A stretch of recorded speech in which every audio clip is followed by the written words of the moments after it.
like to preface this by saying that I live a pretty quote-unquote straight-edge lifestyle, so I'm certain that what I saw and heard last New Year's Eve wasn't the result of some hallucination or drunken stupor, but was 100% real. I live on the outskirts of your stereotypical small southern town, so a few of my friends live out further into the boondocks that are only accessible by those dark, country back roads. One of my friends, Darren, lives with his family in one of the richer neighborhoods in the area that can only be reached by these back roads. Every year, his family throws a party at their house on New Year's Eve where all the family's friends are invited, myself included. It's a pretty fun occasion, so I'm always excited when I get the formal invitation from Darren's parents in the mail. Seeing as the weather in the south can be pretty weird when it comes to winter, it didn't get really cold until a few days before New Year's Eve.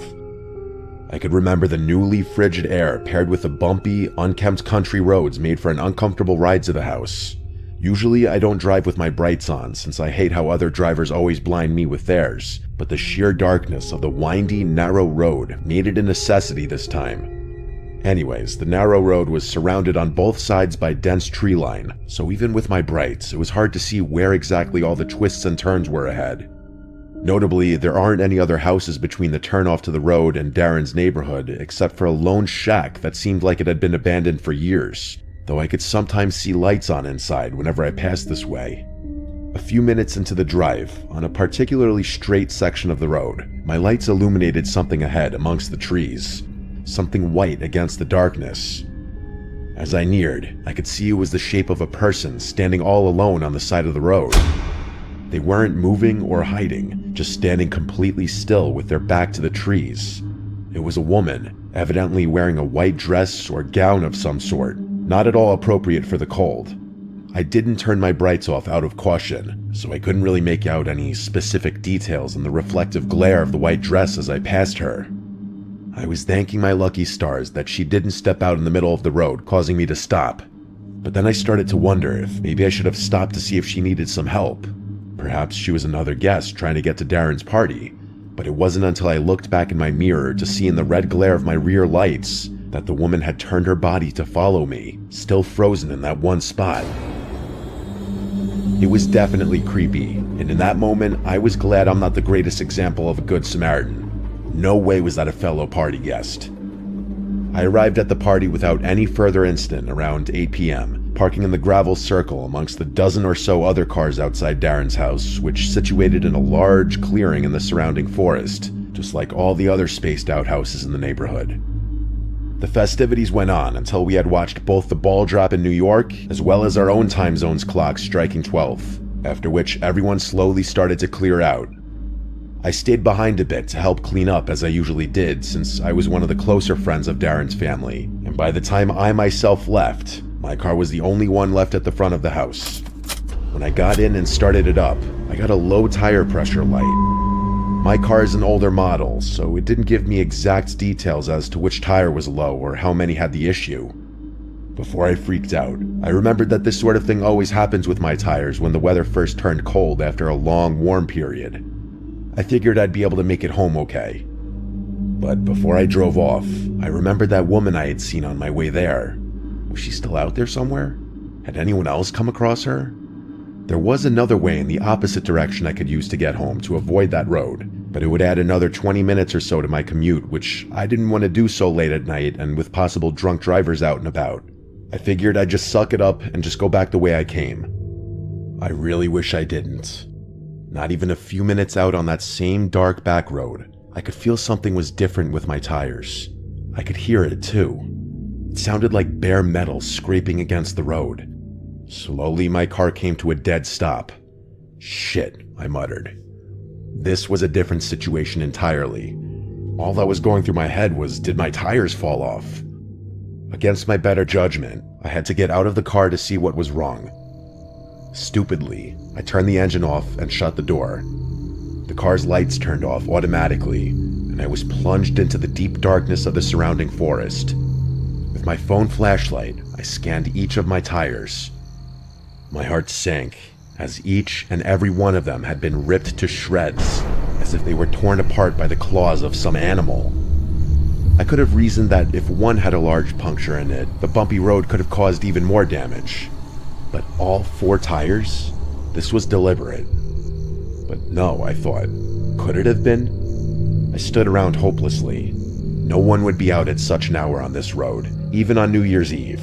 I'd have to call a towing service or for someone to come and get me. But of course, there was no phone service this deep into the boonies. But just as I was about to get back into the car, the gentle wind died down. The barren tree branches stopped swaying, and even the wildlife that was still out this time of year went quiet. I froze. I had never heard such silence before. It was as if time had stopped for a minute before I heard the sickening sound of a twig snap somewhere within the trees. Something was moving around. I instantly shut the light from my phone off, leaving complete darkness. Leaves on the ground continued to rustle, as if someone was stalking through the forest. Was it a squirrel, a deer? No. This was the type of silence of prey when a predator was nearby. And then I heard, "I see you." My stomach dropped. All the air was sucked out of my body. I couldn't even scream. It was a woman's voice, soft and quiet, coming from the pitch-black darkness of the tree line not 15 feet away. It was said without malice, which somehow made it even freakier. In that moment, all I wanted to do was just shrivel up onto the ground and die. And then I heard, "Can you see me?" It wasn't until I heard the voice again that my fight or flight response kicked in, but I was disoriented, standing there in the darkness. I had to turn my phone light back on if I wanted to see which direction I wanted to flee. I aimed the flashlight directly in front of me, and standing at the edge of the tree line was the woman in the white gown, this time her features visible. The gown was dirty, covered in dark stains. She was deathly pale, skinny as a rail, and her disheveled gray hair fell down to her elbows. But her face was almost indescribable, grotesque, as if she were missing half of her jaw, yet it seemed as though she were trying to grin at me. In my indecisive horror, I had the flashlight trained on her for a few moments before I hauled ass down the road back towards Darren's house. That shack I had mentioned earlier was closer to my current position down the opposite direction, but what if this woman was the one who actually lived there? I don't know if that was a rational thought made in the spur of the moment, but I had no time to wonder. As I sprinted down the road, I could hear the snapping of twigs and rustling of leaves behind me. She was chasing me, but I was quickly able to lose her with such a massive rush of adrenaline. I made it back to Darren's house, ignoring the rest of the neighborhood, and I pounded on the door, pleading for the door to open up. His mother answered the door and quickly ushered me inside, seeing how shaken up I was, where I explained everything to her along with Darren and his father. They were sympathetic, offering to let me stay the night there while they called the police and a towing service, which I gladly accepted before even contacting my own family. The police said they would search the area around the road that night and that I could come get my car back and make a statement the next day. But all I wanted to do for now was put that night behind me and fade to sleep in the guest bedroom.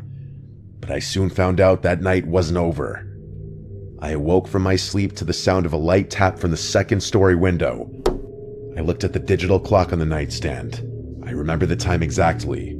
3:14 a.m. Of course, none of the windows in the room had blinds.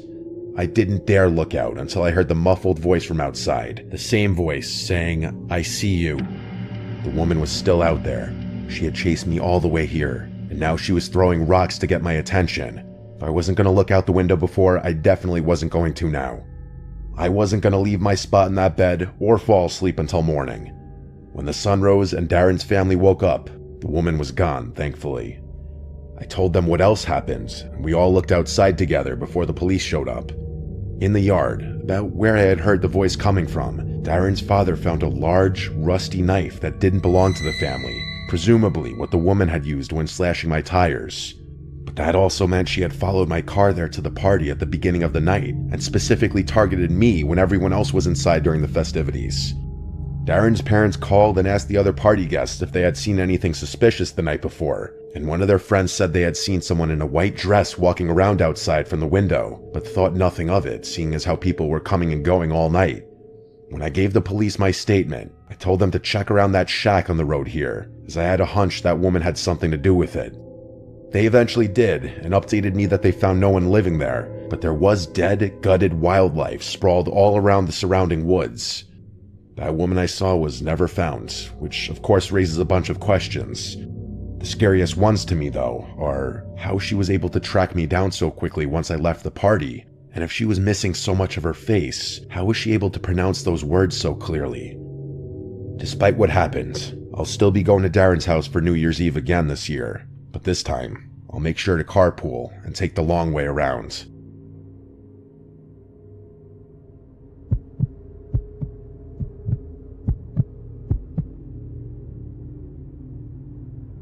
When I was 26, I took a trip to San Diego via plane. I stayed with my friend for a few days and booked a late flight back home. My flight landed at midnight. By the time I was off the plane and by the ground transportation pickup point, it was like 12:30. I waved down a random taxi in the taxi section and gave the driver my home address. He said he'd take me for $30, which was a really good deal compared to Uber. He came out to help me put my bag in the trunk of the van, but I said I was fine with it in the seat next to me, so he lifted my bag onto the seat on the left side behind him. I was sitting diagonal from him.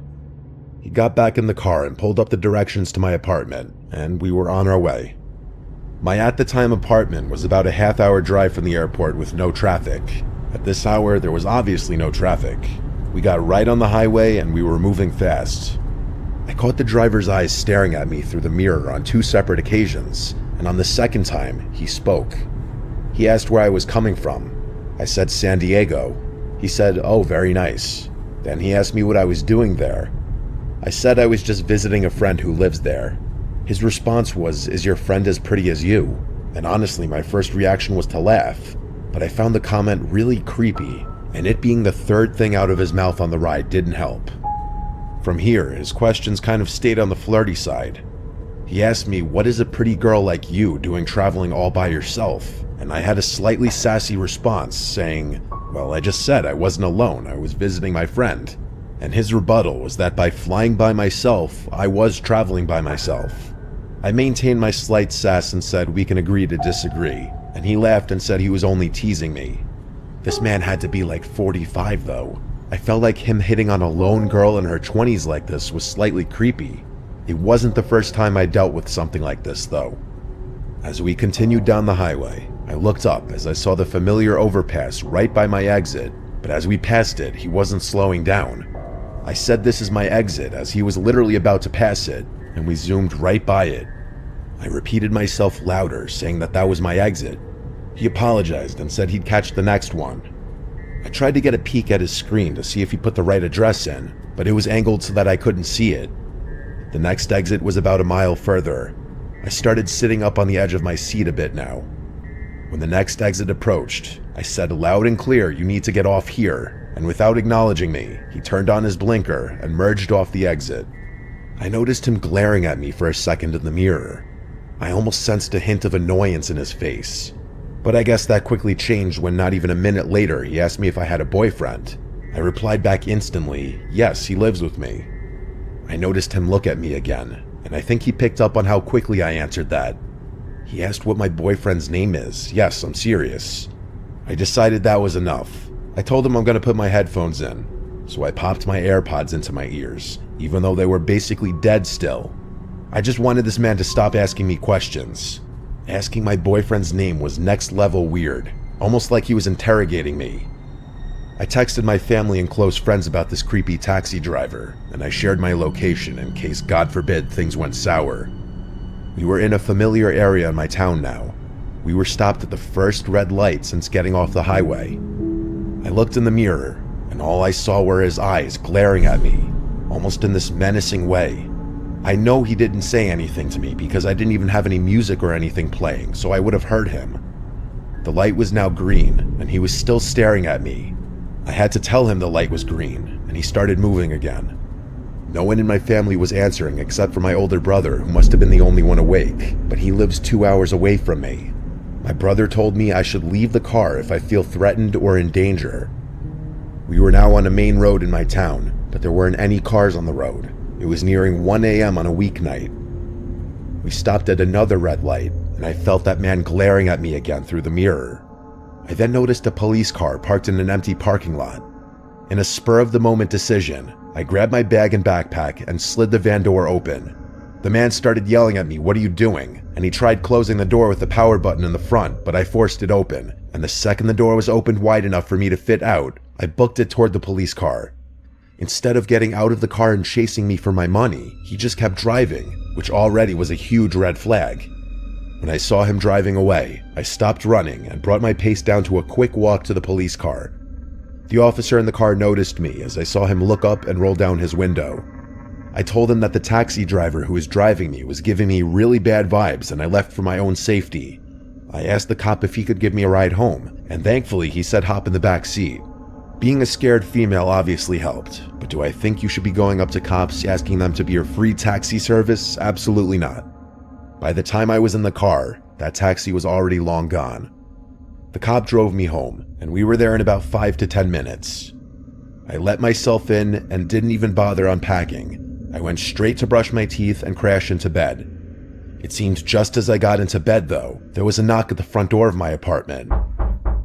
What if it was the taxi driver? He had my address after all. What if he came for his money? Or worse? The knocks persisted for a few minutes, then it went silent for a few minutes, and then there were more knocks. Obviously, I never left my room. I didn't want to be anywhere near the front door. The door was locked, and that's what mattered. Eventually, the knocks stopped, and I drifted away to sleep. The next day, I was back to work. I had a slightly later shift, luckily, so I didn't have to get up too early. While I was at work, though, I got a call from my next-door neighbor, George. He said that my dad was there before, trying to get into my apartment to drop something off, but he didn't have a key. George was calling to confirm that I was in fact expecting my dad, and I said no, I hadn't heard from him. George said he didn't see him actually leave anything though, he was just checking through the windows, which caught his attention. I thanked him and then called my dad, and as I was expecting, my dad said he was at work and had not stopped by my house. I took this time to explain the entire taxi driver situation to my dad again, but over the phone this time. He wanted me to come home for a few nights, and I said I would. I just need to go home and pack my things up first. After work, I got home around 9 p.m. I finished up my laundry from the night before and packed a bag with some clothes and my work stuff for the next few days. Something in my apartment felt off, though. I never get nervous from being alone, but that night, I felt like I wasn't alone. Deep down, I felt like it was because the whole taxi driver situation made me uncomfortable, but I felt like I kept hearing small cracks in the wood floor, like from the pressure of someone's weight. I just couldn't pinpoint from where. I was honestly freaking myself out and tried to hurry up and get all my stuff and go. It was about the moment I was ready to leave the house when I heard a creaking sound from down the hallway, from the spare bedroom. I turned and heard a voice say, "I wasn't gonna hurt you." And I saw an arm swing into view from behind the wall, and I just took off to the front door before he could even enter the hallway. I was outside, screaming and pounding on my neighbor George's door. It was still early enough where he and his wife were awake.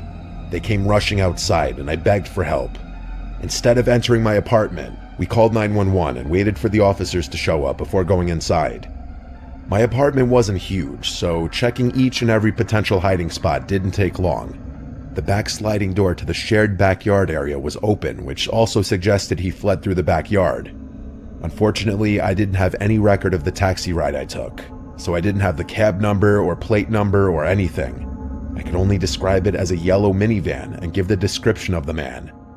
I did, however, describe the route we took and the time I remember getting into town, hoping maybe they could knock on some local business doors and check their cameras pointed to the streets. I grabbed my already packed bags and headed to my parents' house, where I stayed for a week.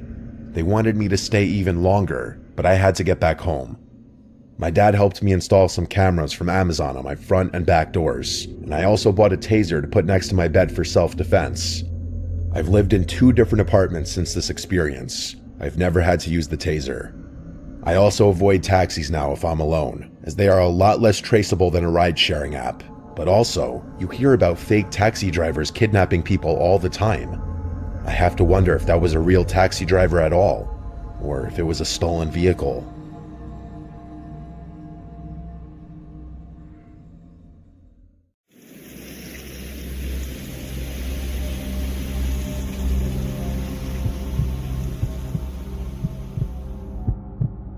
It was October 1st. That fresh autumn breeze was in the air. It felt like fall, my favorite season. It was my boyfriend Carter and I's first fall living together in our new home. I wanted to surprise Carter by decorating the place with fall and Halloween-themed decorations before he got home from work one day. I thought it would be cute. I bought a few things from a nearby Marshall's and a few other stores, and I also looked on different apps and websites, most notably Facebook Marketplace. I simply typed in fall decorations, and one listing really caught my attention. It was a picture of a big green plastic container, which contained a bunch of fall decorations. I clicked on it for more details, and more or less it said, "Everything must go, entire container of fall-themed decorations for sale for cheap." The price was only $20. It was a steal if that entire big container was full of decorations. At the bottom of the ad, it also said, "Selling other stuff, clearing out house, everything must go. Check my profile." So I clicked his profile and looked at some of the other listings he had. There was a weird assortment of things this guy was selling. An allegedly new iPhone for $700, a few articles of women's clothing, and Christmas decorations. There were others, but I didn't go through all of them. The profile itself was kind of low-key. Everything was private. The man's name was Cody, and his profile picture was a close-up of a gray trucker's cap on a guy's head, but his face was covered by the brim of the hat. The cover photo was a blurry photo of a lake. I messaged the profile, and he replied instantly. I asked what kind of decorations were in the container, and he said all sorts. Tableware, outdoor decorations, etc. So I excitedly told the man I would come by them today if he were available. He confirmed he would be around later on, closer to 9 p.m., as that's when he'd get home from work. He sent me an address. I looked up the address on Google Maps Street View.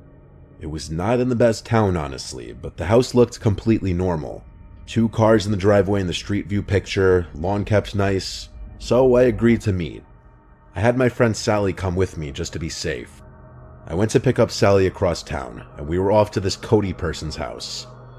It was a half-hour drive. Sally and I had some time to catch up on the drive there. When we got off the highway entering the town that the house was in, Sally started half joking around about how sketchy the area was. I say half joking around because I know she was saying that partially to be funny and make light of the situation, but also because everyone just kind of knows this really isn't the best town. It was dark out though, so honestly we didn't see much besides streetlights, traffic lights, and some storefronts. As we got closer, I saw my phone screen turning on as it vibrated in the cup holder of my car. At the next light, I checked my phone and saw that it was messages from Cody on Messenger. He said, "When you get here, you can come right in." I showed it to Sally and she said, "What the hell?" We both could agree that that was a bit uncomfortable and that we'd ring the doorbell anyway. We pulled up to the house and surprisingly, there were no cars in the driveway. There were dim lights on in the house though that could barely be seen through the closed blinds of the windows. I messaged Cody back saying, "We're here, can you come to the front?" Sally and I both watched the house as I waited for a response. And then we both noticed at the same exact time, at one of the windows, the blinds slightly shift, indicating someone was watching us through them. Then, just as quickly as we noticed it, the opening in the blinds closed. A few seconds later, the front door opened, and Cody messaged me back saying, "I'm at the door, you can come in." It was a bit of an unsettling situation, and I was just happy I brought Sally along. The two of us got out of my car and walked closer to the front door. Before getting too close, I called out Cody's name a few times, only to get no response. Sally whispered we should leave. I took a few steps closer and said "Cody" one more time really loud, and there was no response. I turned and whispered, "Let's go," and we started walking back to the car, when suddenly I heard a guy say, "Hey, yes, I'm here, inside." We turned and saw a man at the doorway, but only about half of him. He was like peering only half of his body around the door. He waved us inside. Sally and I cautiously turned back and started walking back to the door. As I got closer, he fully opened the door, but then also walked out of view. We walked up the steps and into the house, keeping the front door open, and right away got hit with a strong scent, like that cotton scent from an old person's house mixed with something very unpleasant. We heard fast and heavy footsteps moving away into another room, followed by his voice saying, "It's over in here, come here." His voice was freakishly deep, like it was intimidating. I made sure Sally was right by my side before entering the adjacent room. We were faced with a very weird sight. A dimly lit living room with a depressing pinkish red carpet and really old-looking furniture. But the smell in this room was putrid. It smelled like actual death. In the middle of the room was a red container with a green lid on top of it. There was this Cody man standing just over the container. This was the first time I got a good, clear look at the man, and he was not a friendly-looking man. He invited me over to come open the container. I took note of the fact that this container was not the same color as the green container that was in the picture on the Facebook ad. It also was a completely different shape from the looks of it. I asked him to open it himself, and he said, "Well, you're no fun." That comment already had Sally and I inching backwards in the direction of the front door. But when he lifted the lid off the container and we were suddenly blasted with another putrid smell, we turned for the door and left in a hurry without looking back until we got to the car. Sally kept telling me to hurry up. By the time my car was on, all I know is the front door to the house was already closed. I don't know if he was watching us through the window again. We were gone very quickly. We never actually saw what was in that container. It was definitely not decorations, though. After telling Carter about all of this, he asked for the address of the place, and I told him not to go there. He assured me he wouldn't, he just wanted to look up the house, so I gave it to him. The next day, he returned home later than usual from work, and he told me he stopped by the house, and an older woman answered the door, insisting that she lives there alone. He knew I wasn't lying though, because I showed him all the Facebook messages with the guy, which included the address. Upon looking up the records of that address, it does list the owner as a woman in her late 60s. This was an incredibly disturbing and unexplainable experience. From now on, when buying stuff online, I avoid going to people's houses.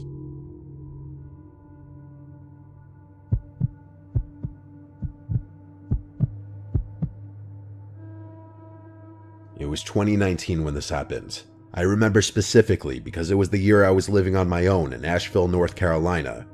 I moved here for a temporary job, and it was an excuse for me to live on my own for the first time. I was 22 years old and just out of college.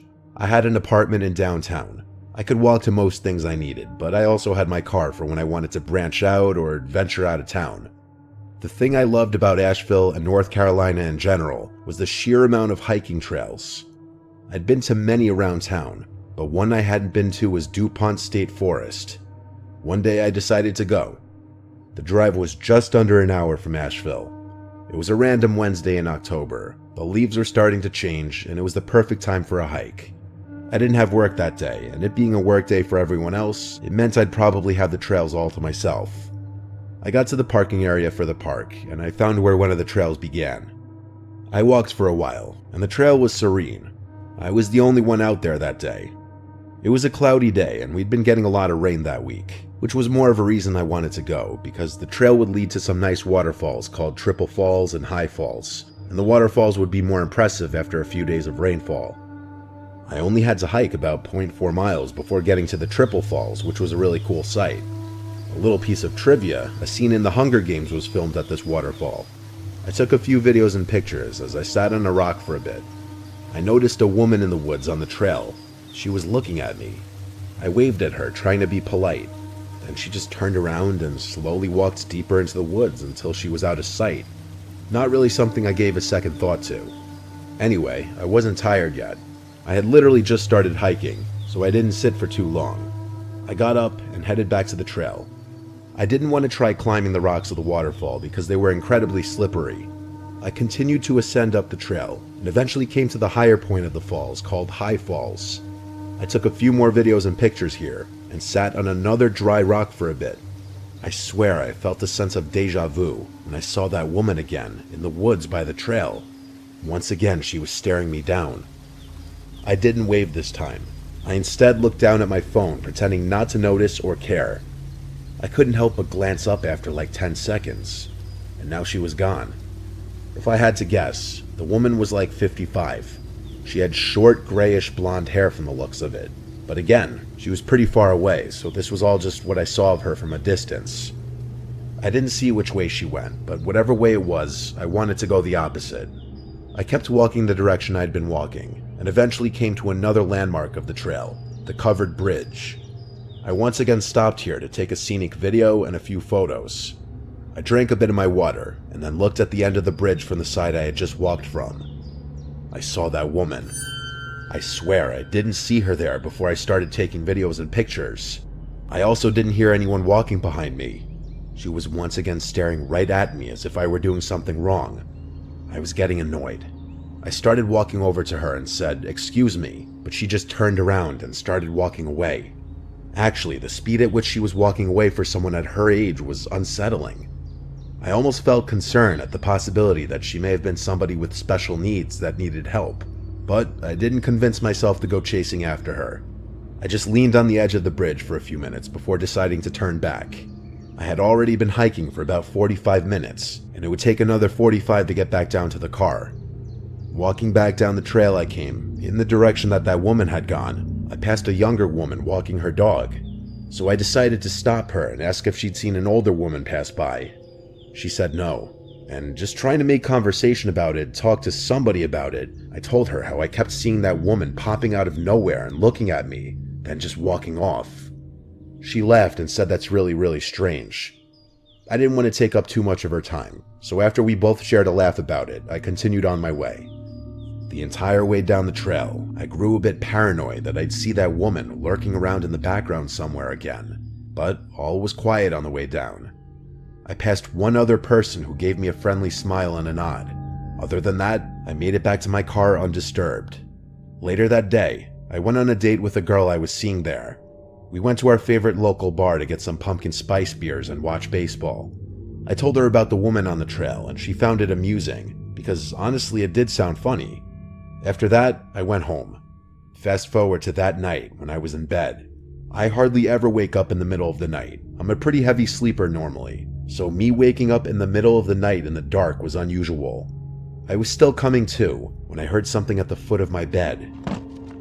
I looked up and saw the figure of a woman at the foot of my bed. I felt as though my insides had just fallen out of my body. I started screaming so loud that I'm sure my neighbors could have heard it, even with the windows closed. I started crawling against my headboard, trying to distance myself as much as possible from the female figure at the foot of my bed. Then she just turned and walked out of the room. I stopped screaming now, more so trying to just catch my breath and slow my rapidly beating heart. I flicked on the lamp and started shouting, "Who's there?" I listened, but there was dead silence. I grabbed the knife I had in the nightstand next to my bed and jumped out of bed. I flicked on every light switch I passed until the entire apartment was lit up. There was no one there. Not in the closets, not behind a couch, not under any beds, and so I called my father. I didn't know what else to do. I needed to share what just happened with somebody. My father groggily picked up the phone, and after explaining to him, he said I must have hallucinated it while I was still in my half-asleep state. He said I wasn't fully awake yet, and so I could have been seeing things. I knew deep down he was probably right, but it didn't make the image I saw any less real-looking or horrifying. And then I told him about the woman in the park, and how the figure at my bed actually resembled her. He said if anything, that further proves his point that my brain conjured up a familiar image from earlier that day. Somehow, I went back to sleep that night, with my bedroom door barricaded with my dresser just in case. It wasn't until 2 days later that I heard from my mom that her sister in Germany died. I'd never met my aunt. She'd been basically estranged from my mom, as she hadn't left Germany in over 25 years. My mom and uncle flew to Germany to attend the funeral, and it wasn't until she got back home and I saw the prayer card with my aunt's face on it that once again I felt like my organs dropped out of my body when I realized she looked identical to the woman I saw on the trail that day and hallucinated at the foot of my bed. This story shook my whole family, especially because I told my dad about all of it and the hallucination before we even got news of my aunt's passing. I was born a Catholic, but never found myself to be super religious after confirmation. But goddamn, does this really send shivers down my spine and make me question what exactly I believe in.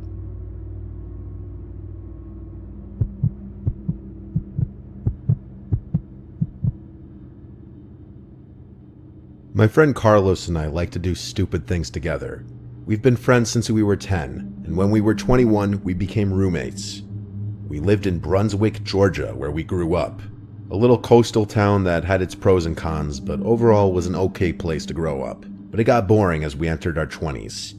Anyway, that's neither here nor there.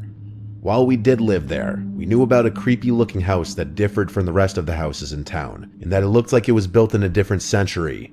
It had long been abandoned, and we and our friends would make up stories about its history. It was mid-October and everyone was in Halloween mode. People were doing Halloween-themed activities like haunted houses and corn mazes and such. We thought it would be fun one Friday night to go break into that house and explore. So after we were both home from our jobs, we both grabbed baseball bats to bring with us, stopped for some fast food and beers on the way, and drove to the house. We parked all the way down the road just not to be suspicious.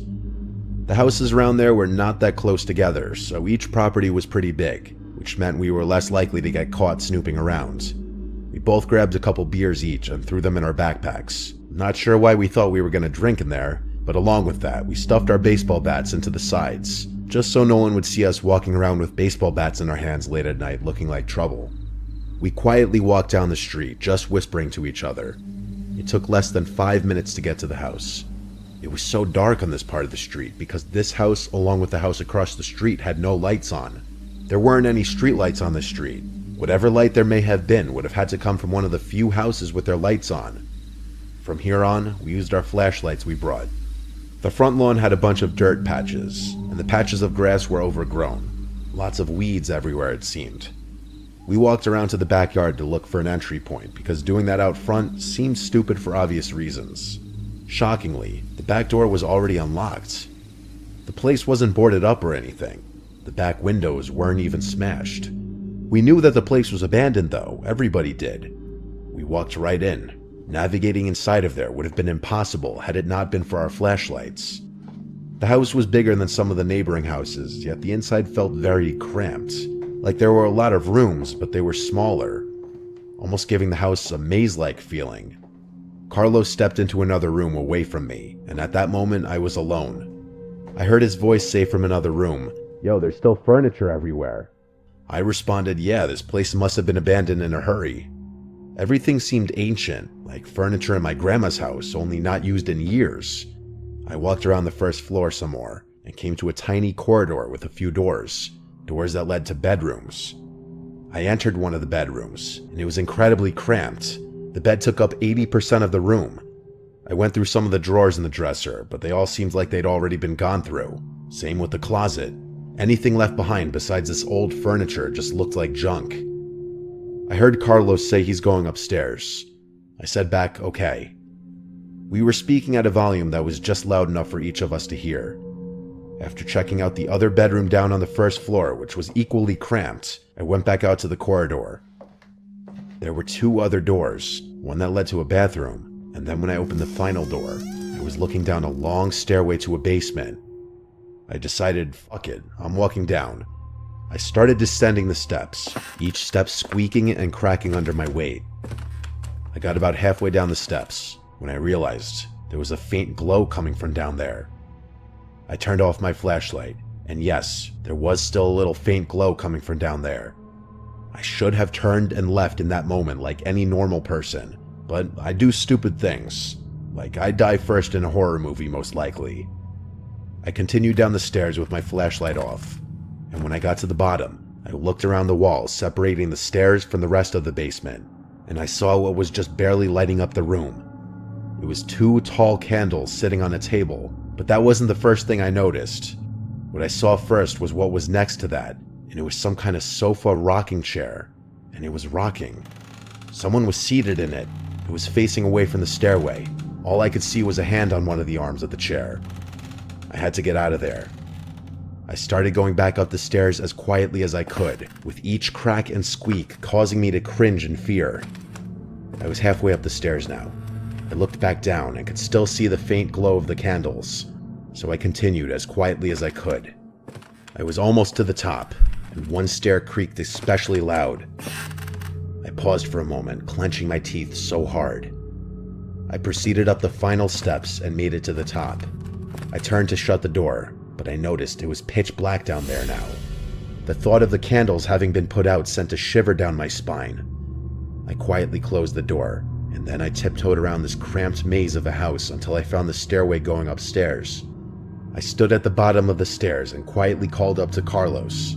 He wasn't responding.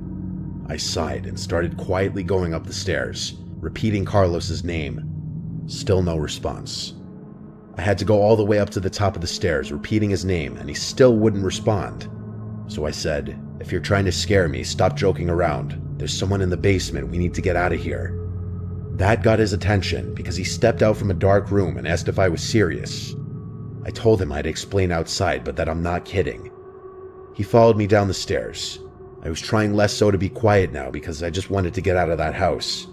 We were heading back to the back door where we entered, but when we passed the corridor of the basement door, we both saw the silhouette of a man standing in front of the door.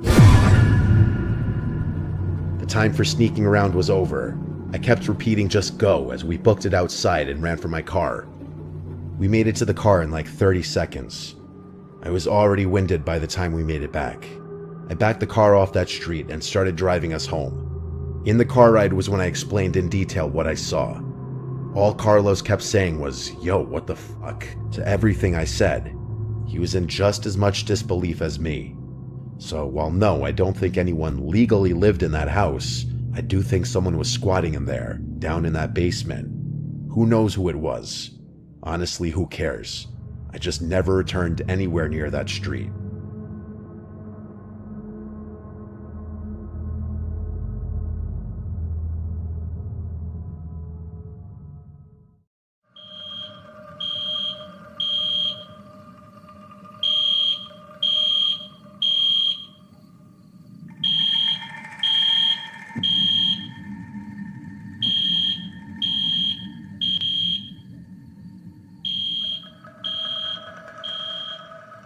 I was 14, 8th grade, last year of middle school.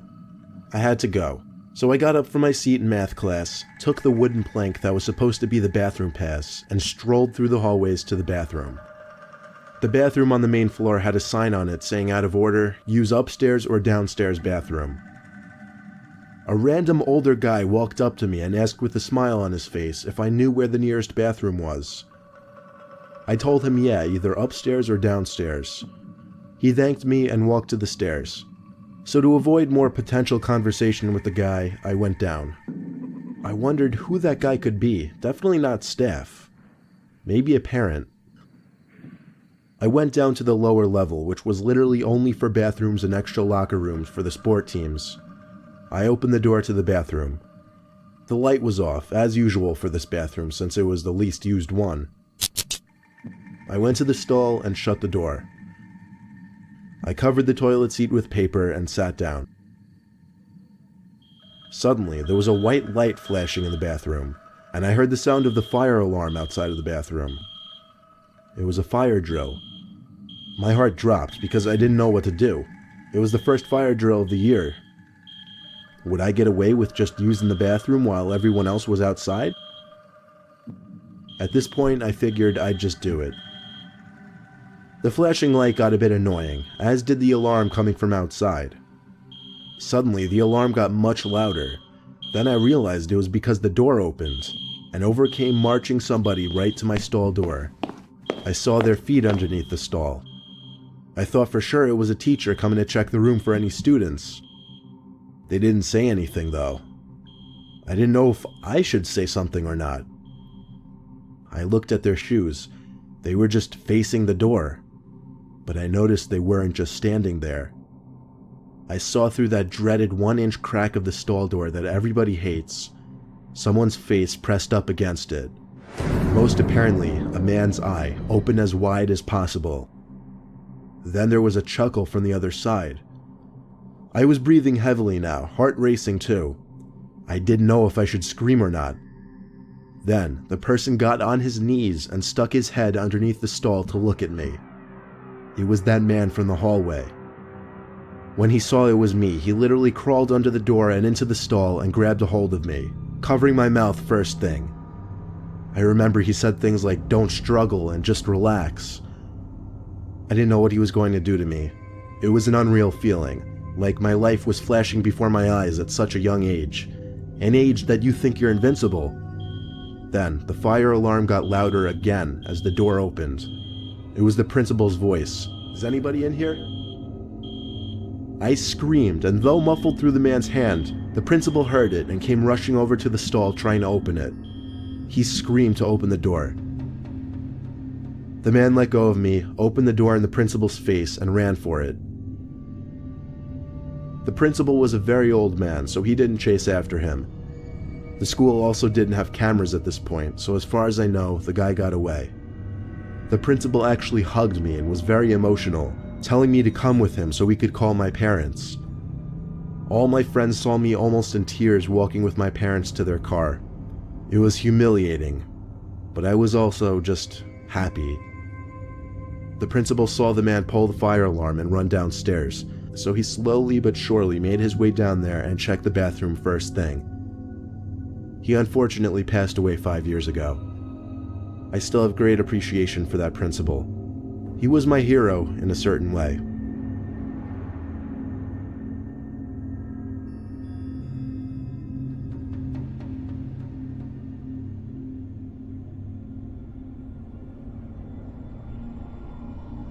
Back in high school, fire drills were usually a lot of fun, depending on what class you were in and which friends you were with.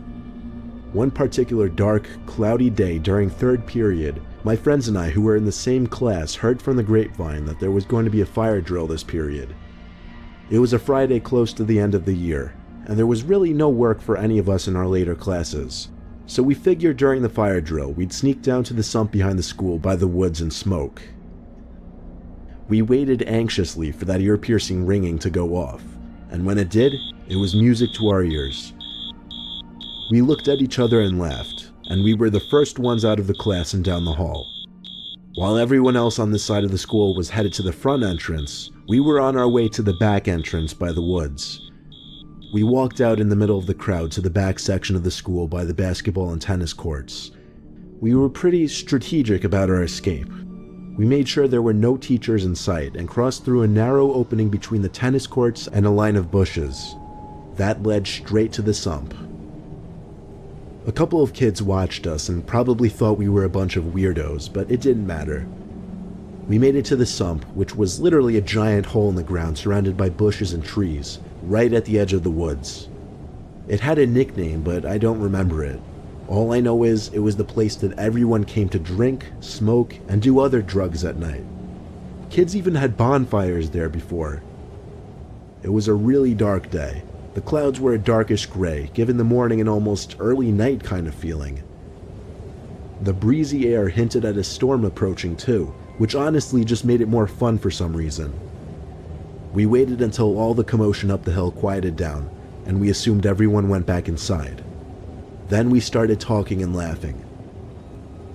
My friend went through his bag to get out that pipe and grinder. That's when I noticed something in the distance by the woods. It looked kind of like a person's face. A couple shrubs covered where the body would be, but what I saw just looked too much like a face. I looked away for a second to get my friend's attention and then pointed in the direction of it, but when I looked back, it was gone. They thought I was an idiot, but now that it was gone, I was like 70% sure what I saw was a person. The other 30% of me wasn't sure if I was just imagining things. It was very dark after all. They didn't want to move though, so I didn't either. We smoked, and the higher I got, the more paranoid I got. I secretly never really enjoyed smoking too much for that reason. It gets me paranoid. But I went along with it just because it was what my group of friends did. Now that I was high, all that I was thinking of was that face in the woods. Did someone see us? Were we going to get in trouble? That's all I could think about. My friends wanted to walk through the woods now to an old shack that used to be used by the school for something. It was about a minute walk into the woods. I was uncomfortable with it. The air started to feel moist, and I started to feel those tiny pre-storm rain droplets. I once again warned them that we should go back because of the storm. They kind of ignored me. On the way there, I swore I could hear footsteps that weren't ours. But honestly, I was so high I didn't even know where I was hearing them from. In front of us, behind us, to the left, right, I had no idea. Then, from behind us, I was sure I heard a big stick snap in half. I stopped and turned around, saying loudly, "What the fuck was that?" My friends stopped too, but they didn't hear it apparently. There was nobody visible behind us, and once again my friends thought I was an idiot.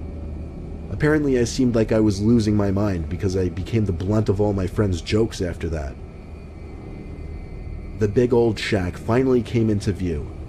It was bigger than I remembered, and more creepy looking. The school stopped using this old building years ago, probably because it looked like it was about to collapse. Even the path that led to the front door had grass growing through the cracks. The front door was wedged open, of course. Surely students came in there all the time. My friend Jack pushed open the door fully with force. It was so dark in there. There was little light from outside to begin with. It seemed like there was just a bunch of old, empty crates, a lot of them smashed to pieces. There was a kind of nasty smell, however, one that my friends didn't remember the last time we were in there. The sound of something squishy plopping on the ground, and then a foot hitting the wood floor made us all jump. In the corner of the room was the shadow outline of a really tall person. We could only see him due to the little amount of light sneaking in through the window. We didn't scream or anything. We simply walked out the door the way we came in and walked quickly back in the direction of the school, aka civilization. All three of us took a look back at the window nearest to the person, and I swear to God, at that exact moment, the first flash of lightning struck, and what we saw during that flash was nothing short of horrifying. There was a guy with a seriously deformed face standing at the window, and I don't mean to talk ill of anyone with any kind of deformity, but this man almost didn't look human. Half of his face seemed to be drooping down. You couldn't even see one of his eyes.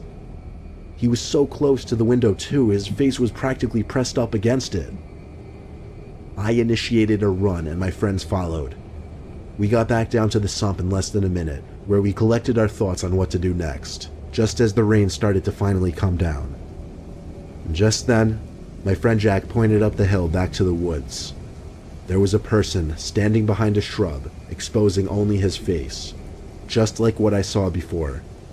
This time 10 times closer, but still not close enough to describe his face. All I know is it wasn't the same person as in the shack. We ran back to the school and hid by the back entrance where it was dry. We all came to an agreement to just go home, forget about what just happened, not to tell anyone, and never go back to that shack again. And that was exactly what we did.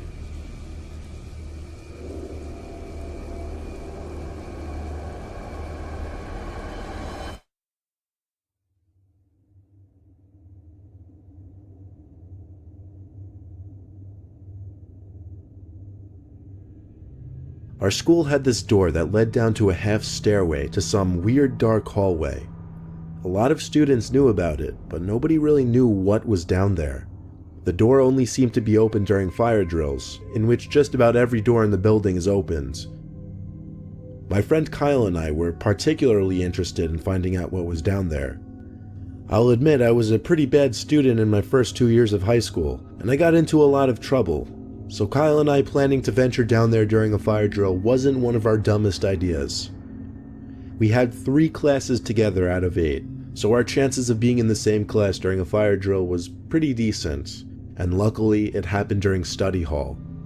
So as the alarm rang, Kyle and I ran to one of the bathrooms, which already had its door wedged open with a door stopper. We hid in one of the stalls until all the commotion in the hall was gone and everyone was outside. Then, getting down those stairs was a piece of cake. There was a very dim light hanging from the ceiling. It gave off just enough light to see a doorway that led to another half flight of stairs, this one to complete darkness. We looked for a light switch, but couldn't find one. We used the screens on our phones as light to navigate the dark. We found a door that had a "Do Not Enter" sign on it. Of course, what did we do? We opened the door, struggling at that nonetheless. It felt like it was 1,000 pounds, and it scraped along the floor as if it had fallen off its hinges. When we managed to get it open, we found just a small, square room, maybe 100 square feet. The room wasn't silent though. There was a little clicking sound, kind of like a metallic dinging. It was coming from a vent in the corner. We had to see what it could be. Maybe an animal or something. But as we went closer, we started to hear grunting and groaning type noises. Kyle dared me to hover the screen over the vent to see what was inside. I really wanted to know what was in there, so I did. I pressed the screen of my phone up to the vents and got on my knees. Now I could hear breathing. I pressed my ear up against the vents and immediately felt something grab onto my ear. I screamed in a panic, and Kyle quickly came and pulled the hand off my ear.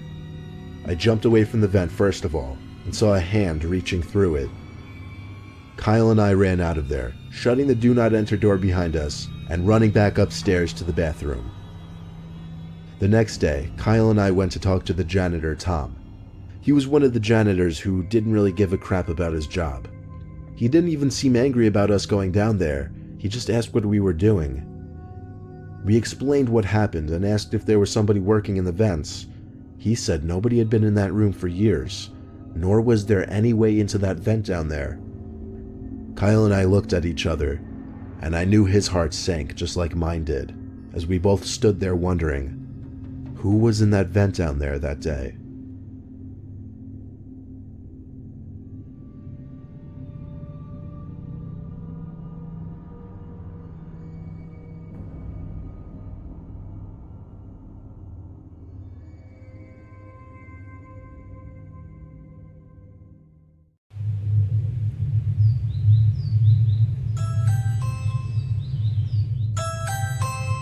The man you're looking at is 56-year-old Stephen Groves. For 2 whole years, Groves has been harassing his disabled neighbor Stephen Persad and his caretakers. The harassment has been caught on Persad's Ring doorbell camera multiple times. In some clips, he's seen taking a screwdriver to the device trying to clip its wires.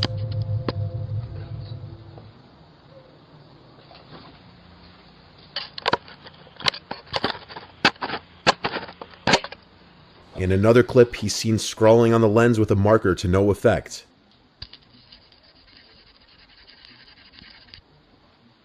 And in these instances, whacking the device with a hammer or broom handle.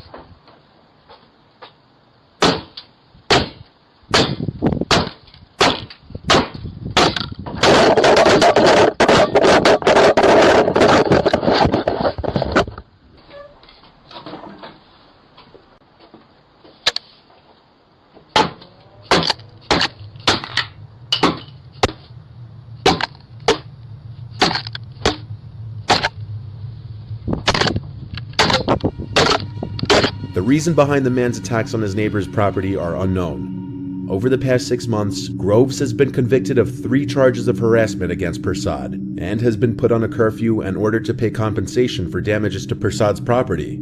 Stephen Persad's niece is terrified for her uncle, having stated this is affecting her mental health, and she's scared that Groves may have intentions to harm her uncle.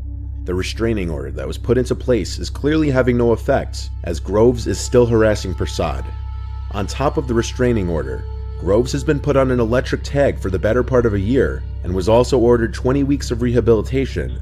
Police don't seem to be able or willing to do anything more to help, considering this has already been taken to court, and Groves has been convicted multiple times, leaving Persad in a very vulnerable spot. The crazy can be seen in this man's eyes, and it's understandable for Persad and his niece to be losing sleep over this, as this is a clearly dangerous, unstable man who may escalate from just attacking Persad's property to actually attacking him. This next video was recorded in an unknown area at a late hour in the night. 2 hooded, suspicious-looking individuals, one wearing a mask, approach a man's front door, and when he answers, the woman pretends that her car broke down and she needs to borrow a phone.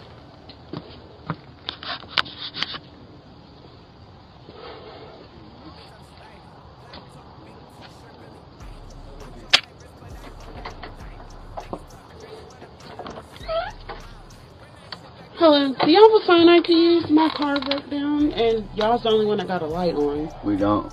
You don't? Sorry.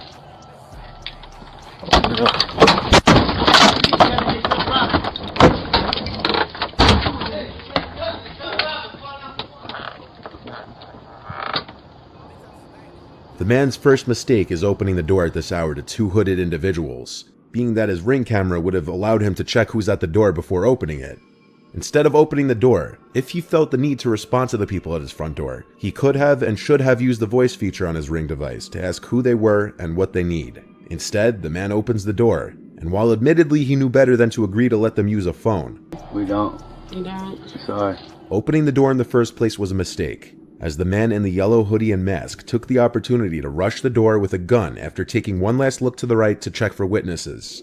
Luckily, the homeowner slammed the door shut just in time, and the two would-be assailants fled the scene. In this case, the homeowner saved himself from robbery and danger just by the skin of his teeth, and hopefully learned to check who's at his door before answering. If you've seen any of my other videos about doorbell camera footage, then you'd know the importance of checking your surroundings before unlocking and opening your door, especially depending on the area in which you live. In this video taken by the Ring doorbell camera of TikToker Jojo Ramirez, you see just how close she and her child were from danger, and how the only thing between her and a creepy man was her front door, which she locked with only seconds to spare. "Who is that? Get out of here." Who is that? Get out of here! She then exclaims to her son, "There's a guy outside, look." There's a guy outside! Look! As Jojo shouts for him to leave, he backs up, but boldly continues firmly standing in front of the door with his haunting blank expression, not saying a word. The man came out of nowhere so quickly that it could be that he was following them for a while, or perhaps was waiting for them to return.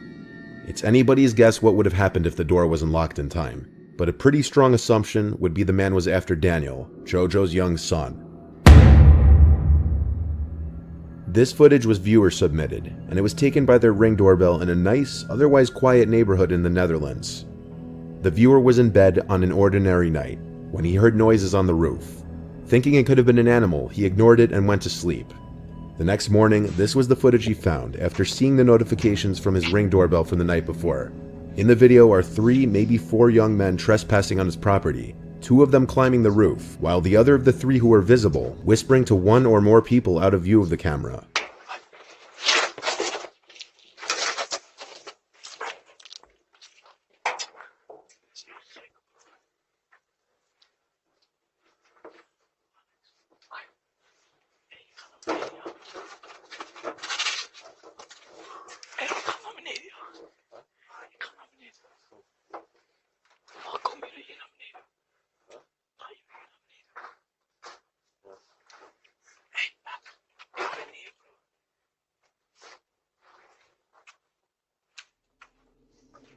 Luckily, this was a cold night and all the windows in the house were closed, because it was clear they were trying to burglarize the house when scratch marks were found on 2 of the upstairs windows, as if someone was attempting to lift them open.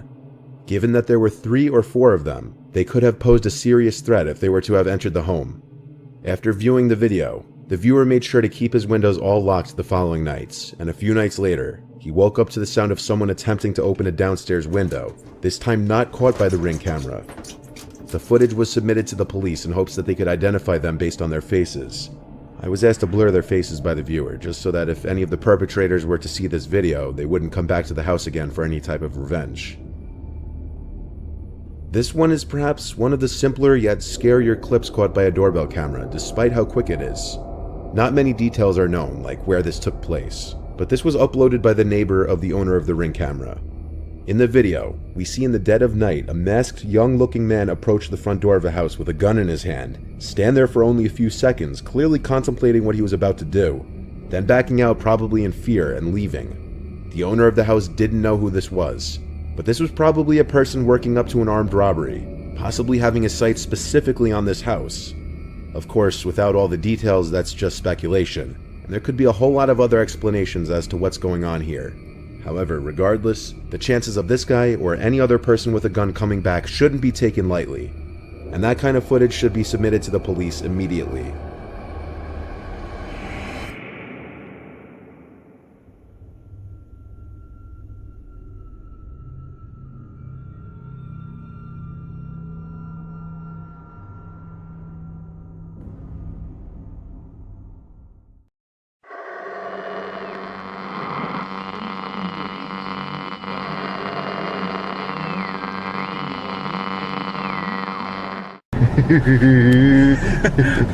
Se jævla mørkt der. Jeg ser jo ikke noen ting. Bare ikke på lyset.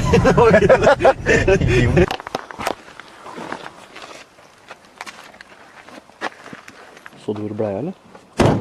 Ja. Faen, det kan det.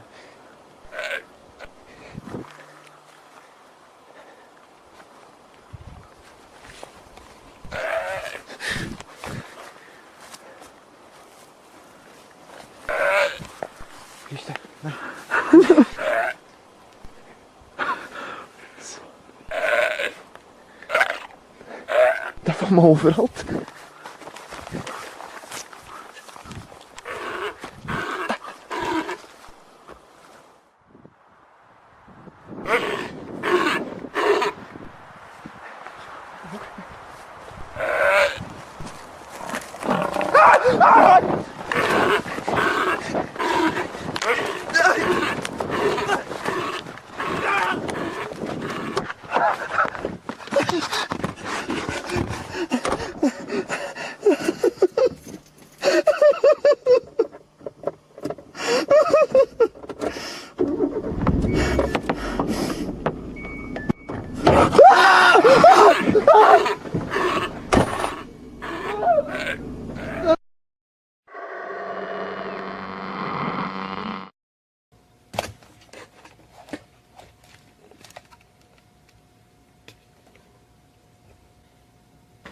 Hi, yeah,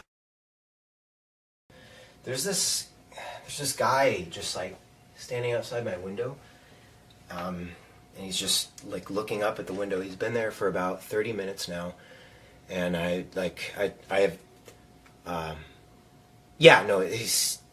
male, maybe about, I don't know, maybe about 30, I guess, I can't tell, yeah. It's in alley. My address is street. Yeah. Yeah, and he's just, he's been there for like 30 minutes and I don't know what to do. Yeah, so if you head down alley, right off of, you should be able to run right into him. I mean, he's basically right in the middle of the road. Yeah. Okay.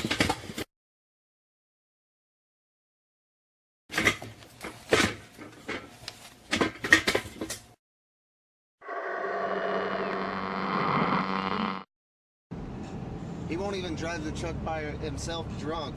You think you're gonna turn the lights off and catch him and film the car? Yeah. So if we're out of beer, they got. I guess lock the door. All right, so they're back there. So where are these fuckers at?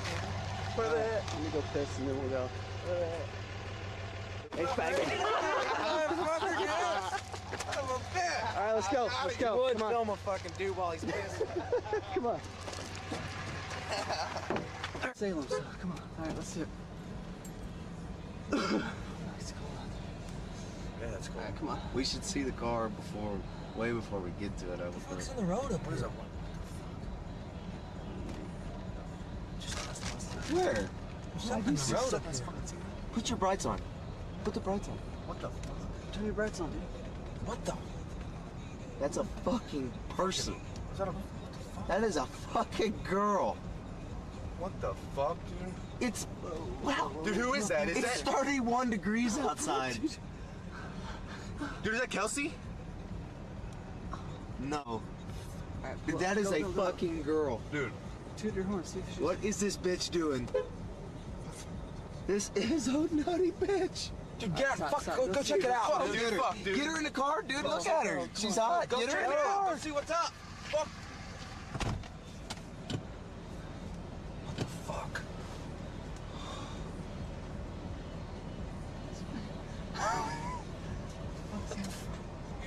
What the fuck is he doing? Get the fuck out! Go! Get the fuck out! Go! What? Get the fuck out! Go! What? Go, dude! Hey, go Get help the that fuck chick out. out, man. What are you doing? No, dude, get the fuck out of here, man! You don't fucking know, man! Get the fuck out! Here, go! Are you fucking retarded? What the fuck? What the fuck? Get her.